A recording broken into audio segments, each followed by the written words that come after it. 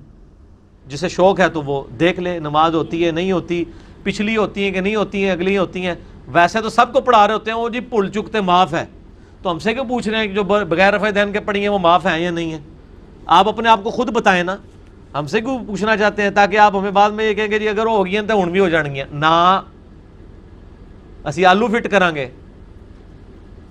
ہم یہ کہیں گے کہ جو بندہ جان بوجھ کے سنت کو چھوڑتا ہے، جامعہ ترمذی میں حدیث ہے، نبی علیہ السلام نے 6 لوگوں پر لعنت فرمائی ہے، ان میں سے ایک شخص وہ بھی ہے جو جان بوجھ کے میری سنت کو چھوڑے. چلو اے لو لے لو جواب پھر ساڈے کو. صحیح ترجمہ ہی بدل دیا ہے، اور ایسا بدلا ہے اٹھو مت بیٹھو پتہ ہی نہ چلے. یہ طریقہ واردات ہوتا ہے نا. جیسے بارش شریف میں لکھا ہے قبروں کا طواف تعظیمی حرام ہے، البتہ اگر برکت کے لیے گردے مزار پھیرے تو حرج نہیں. ہوں کیڑے پاسے جائے بندہ؟ ایک عام آدمی پوچھ لے کہ یار آپ نے جو ہے وہ لکھ دیا ہے جی گردے مزار برکت کے لیے پھیلا جا سکتا ہے، تو اس کو کیا جواب دیں گے؟ اس کو کہیں گے یار پیچھے پڑھو نا، میں لکھا ہے نا طواف تعظیمی حرام ہے. الزام لگا رہے علماء ہوتے. اور کوئی طواف والا آ جائے کہ آپ نے لکھا ہے جی طواف تعظیمی حرام ہے قبر کا، کہیں گے سر آگے بھی پڑھو نا کہ گردے مزار اگر برکت کے لیے پھرے تو ٹھیک ہے، اٹھو مت بیٹھو. یہی کام المہند المفند میں انہوں نے کیا ہے. وہ کہتے ہیں رہا بزرگان دین کی قبروں اور سینوں سے فیض حاصل کرنا. اب سینے سے پتہ نہیں ٹیکا لگا کے فیض نکالتے ہیں، ٹھیک ہے، کیونکہ اگر ان کی تعلیمات سے حاصل کرنا ہے وہ تو زبان سے بولیں گے تو حاصل ہوگا نا، سینے سے کیسے کوئی چیز نکالی جاتی ہے؟ ٹھیک ہے، میں اس پہ لفظ نہیں بولنا چاہتا، مطلب وہ کوئی انہوں نے دودھ تو نہیں پلانا، ٹھیک ہے. سینے سے فیض کیسے حاصل کریں گے؟ سینے سے مراد یہ ہے کہ وہ جب جفی ڈالیں گے اور سارا علم ٹرانسفر کر دیں گے، وہ یہ کہنا چاہ رہے ہوتے ہیں. تو لکھا ہے کہ رہا قبروں اور سینوں سے فیض، تو ہم اس کو جائز سمجھتے ہیں مگر خواص کے طریقے سے، اس طریقے سے نہیں جس طرح عام بندے کرتے ہیں. کتنی بڑی انجینئرنگ کرنے کی کوشش کی ہے، لیکن سر تسی انجینئر تو ہے نہیں ہو، تسی انجینئرنگ کر ہی نہیں سکتے. تو اڈے نال انجینئرنگ ہوئے گی انشاءاللہ تعالی 22 نمبر مرتبان دے ذریعے. احمد دیوا تو شراب بھی سنا دینا ہے 22 نمبر مرتبان والا. اچھا تو یہ کس طرح کہ جب کوئی شخص جائے گا اور کہے گا جی آپ نے کیا لکھ دیا قبروں سے فیض، یہ تو بریلویوں والا کام ہے، وہ کہیں گے سر آپ دیکھیں ہم نے لکھا ہے کہ عام طریقے سے جو ہو رہا ہے نا وہ غلط، ہم بھی اس کو کہتے ہیں. یہ خاص طریقے سے. خاص طریقہ کیڑا ہے وہ میں پھر دسیا ہے. میں نے ریسرچ پیپر نمبر 6 لکھا ہے کہ اشرف تھانوی صاحب کے ایک پیر بھائی تھے، وہ ان کی قبر کے اوپر اشرف تھانوی صاحب کہتے ہیں جا کے کہتے تھے اور قبر سے ان کو روزانہ ایک روٹی مل جایا کرتی تھی. میں نے سارے واقعات پھر لکھے ہیں.